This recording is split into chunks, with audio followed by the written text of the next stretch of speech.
선생님 안녕하세요. 네, 안녕하세요. 네, 잘 지내셨죠? 네, 더운 여름입니다. 건강들 챙기십시오. 이번에 그 특별한 주제를 컨텐츠를 또 해주신다고 그래서 네, 그동안 이렇게 무겁게 올해 나의 운세 뭐 이렇게 갔었잖아요. 그러면 조금 좀 가볍게 재미로 들을 수 있는 내용이 뭐가 없을까 고민을 하다가 우리가 띠마다 성향이 있고 또 그 띠마다의 타고난 또 운이 또 있더라고요. 그걸 아주 간략하게 정리해서 재미로 이런 게 있구나라고 들으실 수 있는 걸 준비를 해봤습니다. 오. 네. 첫 번째 키워드 제목 태어난 음력 월 달로 보는 아주 간략한 운세. 근데 이게 오래 있는 게 아니고요. 이게 이 띠의 평생을 보는 겁니다. 그러니까 이게 띠 하나만 또 날짜 하나만 가지고는 그 사람에 대해서 정확하게 집어낼 수 없다는 거 다시 한번 말씀드리고 그냥 재미로 호랑이 띠는 이런 성격의 이런 운을 갖고 있구나라 정도만 알고 계시면 도움이 되시지 않을까 싶어요. 자, 첫 번째 음력 1월, 음력 양력은 다들 하실 줄 아시죠? 예, 음력 1월 달, 이게 호랑이 달이에요, 호랑이. 인의 달인데 음력 1월이 상징하는 건 권력을 상징합니다. 그리고 봄을 상징하죠. 음력으로 달을 칠 때 호랑이가 첫 번째로 나오기 때문에 우리가 새해가 시작이 될 때 봄과 같이 시작이 되잖아요. 예, 그래서 봄을 상징하고 새로운 시작, 그 다음에 힘, 권력의 상징. 호랑이가 제왕이잖아요. 그래서 그렇게 보는데 이 음력 1월에 태어나신 분들의 관운, 옛날 말로 관운이고 요즘에는 공무원이에요. 나라에 관련된 일을 하는 그런 운. 그 다음에 신분의 상승. 그 다음에 조금 꼼꼼하고 또 이 신중한 면이 있어서 여기 조금 소심하다라고 비춰질 수도 있어요. 그리고 재물, 분명히 호랑이띠 그 월에 태어나신 분들은 물론 이제 개인차가 있겠지만 대부분이 말년의 재물을 쌓고 산다. 그런 분들. 그 다음에 가족의 화합. 왜냐하면 호랑이는 단독 생활을 하기는 하지만 내 가족에 대한 무리를 그 성인이 될 때까지는 유지를 하죠. 그랬다가 독립을 하는 거거든요. 그러니까 가족의 화합이나 협력 이런 것들이 좋다 이렇게 말씀을 드릴 수가 있고, 두 번째는 2월달 음력 2월 토끼를 상징을 해요. 토끼는 우리가 생각하는 이 모습 그대로입니다. 영리하고 똑똑하고 대신 무슨 생각을 하고 있는지를 잘 몰라요. 그래서 어디로 튈지 모른다 이렇게 생각을 하실 수도 있어요. 왜 그러냐면 이게 궁리가 많다 보니까 어떻게 하면 잘하지? 라고 더 잘하려다 보니까 그러는 것 같아요. 그런 게 있고, 그 다음에 인간관계의 인연이 조금 적을 수가 있습니다. 왜냐면 조금 전에도 말씀드렸던 것처럼 생각이 많아서 어떤 생각을 하고 있는지 그 속을 알 수가 없고 전혀 예상하지 못한 반응을 보일 수가 있기 때문에 상대가 힘들고 지칠 수가 있으니까 나 너랑 친하고 싶지 않아 이럴 수도 있거든요. 가족 중에서도 답답해, 말 좀 해, 뭐 어떻게 하겠다고 이런 경우들이 있거든요. 그래서 조금 인연관계가 조금 그런 쪽에서는 좀 열악하다 이렇게 볼 수가 있고, 그 다음에 3월생. 3월은 이제 용이죠. 용은 흑을 상징을 하기도 하고, 그 다음에 이 흑은 어떻습니까? 이 지진이 일어나고 큰 천재지변이 일어나기 전에는 항상 그 자리에 있어요. 그쵸? 네. 땅이 지가 여기서 못 살겠다 가자 이러고 가나요? 아니죠.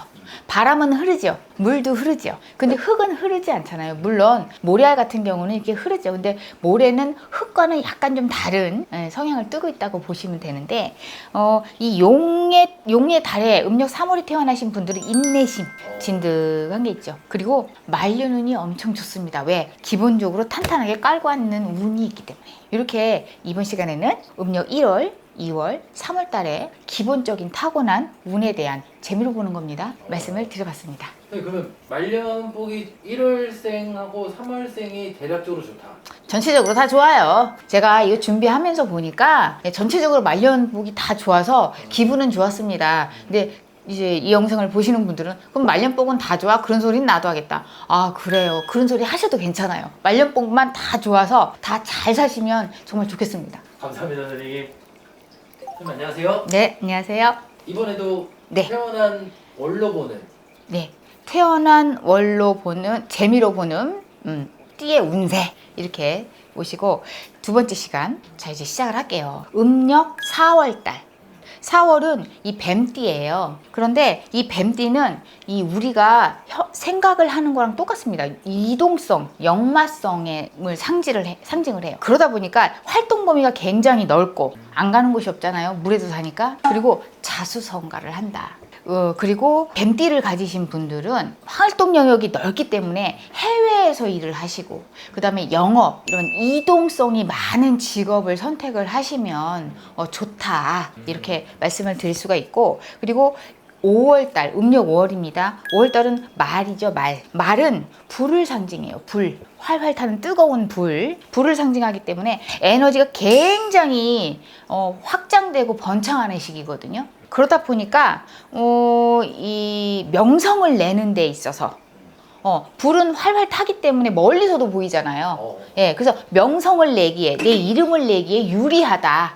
다른 띠보다도. 그리고 굉장히 착하고, 근데 말띠 중에서도 월에 따라서 약간 좀 뭐라 그럴까요? 내숭을 가지고 계신 분들이 있어요. 다 그렇다는 건 아니고, 예. 그렇고, 그 다음에 부부 관계에 대해서는 좀 유의를 하셔야 됩니다. 이 별거를 한다거나 아니면 재혼하시는 분들, 또 이혼을 이렇게 뭐랄까요, 사별하시는 분들, 이런 분들이 있을 수가 있어요. 예, 다 그렇다는 건 아니고 유의를 하셔야 된다는 거죠. 가족관계에 대해서도 말띠를 가지신 분이 왕성하게 활동을 하고 돈을 벌면 자손이 잘 안 된다, 이런 분들도 계시거든요. 아, 음력 5월생. 예. 왜냐면 내가 왕성하게 크기 때문에 어느 부분은 결여가 되는 거예요. 예. 이 운의 흐름에 대해서는 나중에 시간을 마련해서 메커니즘을 설명을 드릴게요. 왜 그러? 그러면 맞아, 그래, 이런 분들 참 많을 거예요. 근데 말띠 분들은 특히 더 이 활활 타는, 이 멀리서도 천리밖에서도 보이는 게 불이잖아요. 그렇기 때문에 내가 더 왕성하게 잘 될수록 이 가족이나 건강, 이런 면에서는 조금 부족함이 생길 수 있다라는 말씀을 드리는 겁니다. 그리고 음력 6월달 양띠.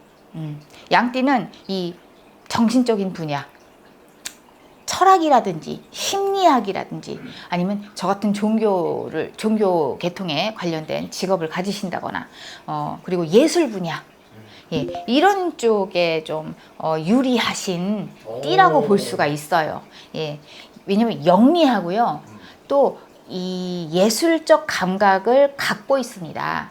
그래서 이렇게 이 방송 쪽, 또 촬영하시는 분들, 아티스트, 메이크업 아티스트, 이런 분들, 스타일리스트, 이런 분들이 양띠 음력 6월생을 갖고 계신 분들이 많습니다. 그리고 일에 있어서 굉장히 기획적이다, 계획력이 좋다, 이건 이렇게 하고 이렇게 하고 이렇게 하는 게 좋다, 이런 흐름을 이렇게 뭐랄까요, 딱 이렇게 만들어서 움직이시는 분들이 많다, 이렇게 볼 수가 있습니다. 그리고 이런 실제로도 촬영하시는 분들 중에 물론 다른 띠 분들도 있지만 이 양띠의 달에 태어나신 분들을 보면은 이 예술적 감각, 기획력, 이런 게 있기 때문에 아무래도 이런 촬영이나 방송 쪽에 일하시는 분들이 많다, 이렇게 볼 수가 있죠. 하면 유리하다. 감사합니다, 선생님. 네, 감사합니다. 선생님 안녕하세요. 네, 안녕하세요. 오늘은 세 번째 시간, 재미로 보세요. 음력, 달에 따라서 타고난 운. 자, 이번 시간은 7월달 원숭이 달입니다. 원숭이 달은요, 정교하고 예리하고 냉철하고 이런 기운을 갖고 있다라고 기본적으로 보시면 되는데, 그래서 금융 관련된 일 있죠. 금융 관련된 일, 그 다음에 그쪽에 이제 직업을 가지시면 더 유리하다는 거예요. 그리고 좀 원숭이띠는 좀 영악하고 막 이럴 것 같지만 의외로 자비롭고, 그 다음에 선하죠. 기본 근성을 말씀드리는 겁니다. 그리고 섬세합니다. 그리고 중년은 조금 소기래요. 소기는 뭐냐면 길함이 좀 평범하다, 작다, 이렇게 보시면 되고, 대신 말년이 대기랍니다. 대길은 크게 좋다라는 얘기예요. 부기를 갖고 있다라는 거죠. 근데 원숭이띠가 이 냉철하다는 거는 냉정하다는 말은 하고는 좀 틀려요. 어떤 거를 결정할 때 냉정하게 현실적으로 판단을 한다 이렇게 볼 수가 있거든요. 그래서 겉으로 볼 때는 좀 차가워 보일 수는 있습니다. 그렇지만 그 차가운 건 아니라는 거, 좀 냉정하게 냉철하게 보는 관점 때문에 그렇게 볼 수 있다라는 거고요. 그다음에 8월달 닭의 달이죠. 이쪽은 금의 기운이 아주 왕성합니다. 우리가 좋아하는 이런 반짝거리는 금, 금의 기운. 그래서 또 역시나 닭띠도 이런 금융이나 이런 쪽에서 일을 하시면 아주 유리해요. 잘 따지거든요. 그래서 경매사, 그리고 이제 또 이 은행, 금융감독원, 이런 정확하게 판단하고 냉정하게 해야 되는 곳에서의 일, 이런 쪽을 하시면 유리하고, 영리하고 정직하고, 그리고 공사의 구분을 정확하게 하려고 하고, 이분들은 고향을 떠나서 직업을 가지시거나 해외로 나가서 일을 하시거나 사신다면 더 좋다 이렇게 말씀드릴 수 있어요. 왜냐면 이 닭들이요, 이 기본 우리가 이제 생김새를 무시할 수 없는데 다니면서 사방 다니면서 쪼아대죠. 네. 사방 다니면서 이 쪼아대는 거는요 파헤치고, 그래서 뭐가 맞는지를 정확하게 구분하고 콕 집어낸다 이렇게 보고, 그 다음에 고향을 떠나라. 닭이 가만히 있습니다, 집에서는. 근데 나가서 돌아다닐 때는 먹이를 구하고 다 하러 다니죠.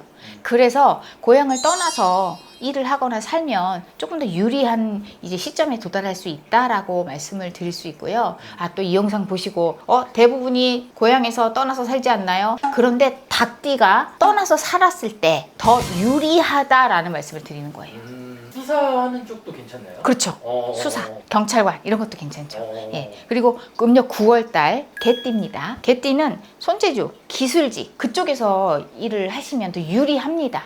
그리고 만원, 결혼을 늦게 하는 사람, 늦게 하면 좋다. 만원의 기준부터 한번, 요즘 워낙 만원에 대한 얘기가 많이 나오는데 몇 살이 만원인가요, 선생님? 선생님 보시면. 시대가 바뀌었으니까 저의 관점은 예전에는 저의 청춘 시절에는 여자든 남자든 20대 중반이 넘어가면 결혼이 늦었다 이렇게들 얘기를 하셨어요, 어른들이. 근데 지금은 어느 순간 30이 넘어가고 30대가 넘어가고, 지금은 제가 보는 만호는 40을 기준으로 봅니다. 40은 채워야 이제 만원으로 본다. 조금 늦지 않았냐? 이렇게 볼 수 있다. 왜 요즘에는요 활동력들이 너무 많아, 넓어지다 보니까 여자분들 중에서도 만원을 40을 채우시는 분들 너무 많아요. 30대 후반도 많고. 우리나라 이런 얘기까지 나가야 되나? 초산이 나이가 점점 늦어지고 있다고 저는 들었거든요. 맞아요. 이게 30대 중반을 넘어섰다고 해요. 근데 그거는 이제 평균적인 거라고는 하지만 그 이후에도 제가 상담을 해보면 더 많거든요. 그래서 저는 만혼을 40을 기준으로 봅니다. 그리고 개띠들은 또 성격이 강직하죠. 어찌 보면 고집스럽다고 할 수도 있고 융통성이 없다고도 할 수 있어요. 제가 아는 어떤 분은 실제로 개띠신데 한 회사의 회장님의, 식품회사 회장님의 그 사원들에 대한 이 배품을 너무 감명 깊게 받아들여서 그 회사 제품만 드시는 분이 있거든요. 이걸 보고 강직하다고 할 수 있어요. 내 신념을 딱 정확하게 세워서 이 실천하려고 하는 이 습성, 원맨독이라 그래서 한 사람만 따르는 개들이 있잖아요. 그렇죠. 그런 성향과 비슷하고 볼 수 있죠. 한 가지를 보고 집중적으로 공략할 수 있다 이렇게 말씀을 드릴 수 있는 거죠. 감사합니다, 선생님. 네, 도움 많이 되셨으면 좋겠습니다. 자, 다음 시간에 안녕하세요, 선생님. 네, 안녕하세요. 오늘은 재미로 보는 띠의 운세 네 번째. 이거는 그냥 총괄적으로 보는 거라서 이런 사람도 있고 저런 사람도 있고 그래요. 그러니까 내 주변에 이 띠는 그랬지 하고 생각을 한번 해보시면 재밌게 들으실 수 있을 것 같아요. 음력 10월달 돼지띠. 돼지띠는 역마의 상징, 그 다음에 큰 강, 그 다음에 바다를 뜻해요. 그러다 보니까 부지런하다. 물은 끊임없이 흐르고 끊임없이 변화를 하죠. 부지런하고, 그 다음에 활동 영역이 굉장히 넓혀가면서 일을 하면 굉장히 유리하고 좋다, 이런 운이 있고, 그러니까 활동력이 넓다 그러면은 여행업, 영업, 그 다음에 해외로 나가는 거, 우리나라를 전체를 다니면서 하는 사진작가 이런 것들도 괜찮죠. 예. 그리고 마음이 바다와 큰 강 이런 것을 의미하기 때문에 넓다, 이해심이 있다 이렇게 보면 되죠. 그리고 11월 달 쥐띠, 성격이 급하죠. 쥐가 이렇게 다니는 거 보신 분 그럼 연락 주세요. 예. 물론 앞에 고양이가 있거나 천적이 있다면 이제 그럴 수도 있겠죠. 그리고 영리하다. 살아남기 위해서 약자잖아요. 그리고 대신 만성 질환을 갖고 계실 가능성이 크다. 이렇게 말씀드릴 수 있고. 맞아요. 예. 그다음에 12월 달 음력 12월 소띠입니다. 이 소띠는요. 소는 입, 그다음에 화개살, 화개, 그다음에 액 이런 것들을 상징을 합니다. 액은 안 좋은 거예요. 나 소띠인데 액이 있어 이렇게 받아들이지 말고 그것도 면하는 방법이 또 있어요. 그래서 이 입을 상징하고 화개를 상징하기 때문에 어학, 그다음에 동시통역사 이런 거 좋죠. 그다음에 아나운서, 기자 뭐 이런 것도 이런 분야도 좋겠고 강사 이런 쪽도 좋을 것 같고 대신 이분들은 액을 좀 상징하는 면이 있어서 질병에 좀 주의를 하셔야 됩니다. 질병에 주의를 하시고 그리고 돈을 모으는데 유리합니다. 이 형상으로 보세요. 소가 농경사회에서는 우리가 먹고 살게끔 도와주는데 아주 큰 역할을 했어요. 지금은 기계로 탁탁탁 하면 가지만 예전에는 소가 그냥 아침 새벽부터 저녁까지 계속 그 밭일을 하고 논사일을 했었잖아요. 그렇기 때문에 돈을 모으는 우리가 먹고 사는데 유리하게끔 만들어주는데 좋다. 이렇게 말씀을 드릴 수가 있죠. 일복도 많고 예 그리고 좀 겉으로 볼 때는 여유롭고 느긋해 보이지만 그게 굉장히 몸과 정신이 고된 일입니다. 고된 분들이 있죠. 예, 소띠는 이렇게. 자 이제 12띠에 대한 음력 달로 보는 재미로 보세요. 예, 얘기를 마쳤는데요. 여러분들 궁금하신 사항 있으시면 댓글로 올려주시면 제가 자주 들어가진 않지만 총합해서 예, 꼭 답을 드리도록 하겠습니다. 예. 감사합니다. 감사합니다.